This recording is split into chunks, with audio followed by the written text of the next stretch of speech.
নিউজপোল বাংলা থেকে শ্রাবণী রায় বন্দ্যোপাধ্যায়।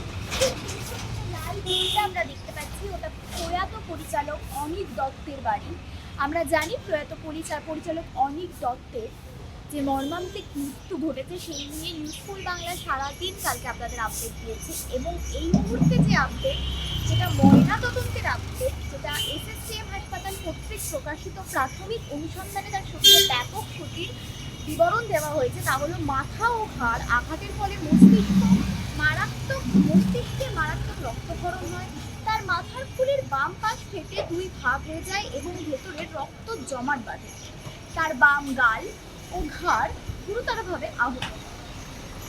আর পতনের ধাক্কা এতটাই তীব্র ছিল যে তার ফুসফুস, কিডনি এবং হৃৎপিণ্ড অভ্যন্তরীণভাবে ফেটে যায়, যার ফলে ব্যাপক অভ্যন্তরীণ রক্তক্ষরণ হয় এবং তার বাম পাশের পাঁজরের হাড়গুলো সম্পূর্ণভাবে, তার মেরুদণ্ড, মাথা, ঘাড়, পিঠ ও মুখ জুড়ে গভীর ক্ষত ও থেতলে যাওয়ার চিহ্ন দেখা গিয়েছে, যা এখনো প্রাথমিক অনুমান অনেক উঁচু থেকে পড়ে গেলে এরকম ফল ঘটতে পারে। তাছাড়াও যে বিষয়টা আমরা দেখেছি, তার প্রাক্তন স্ত্রী এই আবাসনে থাকতেন সন্ধি দত্ত, এবং সন্ধি দত্তের সঙ্গে দেখা করতে আসেন। দেখা না মেলার পরে এই ঘটনাটি ঘটে। প্রথম প্রশ্ন যেটা আসে সেটা হচ্ছে এই তীব্র গরমে দুপুরবেলায় উনি ছাদে কি করছিলেন। দ্বিতীয়ত সুইসাইড নোটে স্পষ্ট করে লেখা রয়েছে তার মৃত্যুর জন্য কেউ দায়ী নয়। তাই লালবাজারের হোমিসাইড ডিপার্টমেন্ট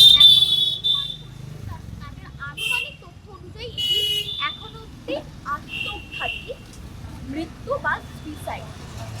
এখনো অব্দি যদি আমরা বাড়ির সামনেটা দেখি সেরকম ভিড় দেখা যাচ্ছে না। তার স্ত্রীর এখনো দেখা মেলেনি এবং কথা হয়নি। আমরা যতদূর জানি আজকে তার মেয়ের আসবার কথা বিদেশ থেকে।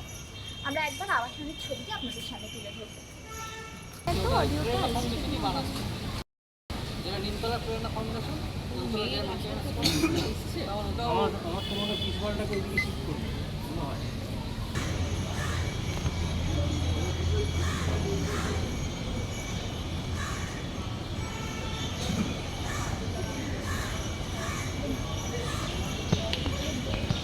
এই সেই আবাসন যেখান থেকে পড়ে কিন্তু টলিউডের জনপ্রিয় পরিচালক অনিক দত্তের মৃত্যু হয়, এবং সে আবাসনের ঠিক এই জায়গাটা যেটা ঘিরে দেওয়া হয়েছে, ঢেকে দেওয়া হয়েছে, এবং কাল অবধি এখানে যেটা কালো প্লাস্টিক দিয়ে ঢেকে রাখা হয়েছে, কাল অবধি এই জায়গায় কিন্তু রক্তের ছাপ পাওয়া গিয়েছিল বা রক্তের চিহ্ন পাওয়া গিয়েছিল।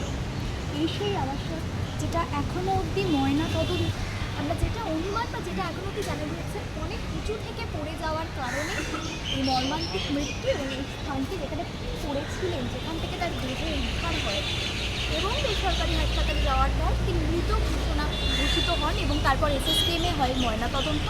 এখন ওনার মরদেহ ম্যাচ দেওয়া হয়েছে। আরও খবর দেখতে চোখ রাখুন নিউজপোল বাংলায়। ক্যামেরায় শুভ্রদীপের সঙ্গে শ্রাবণী, নিউজপোল বাংলা।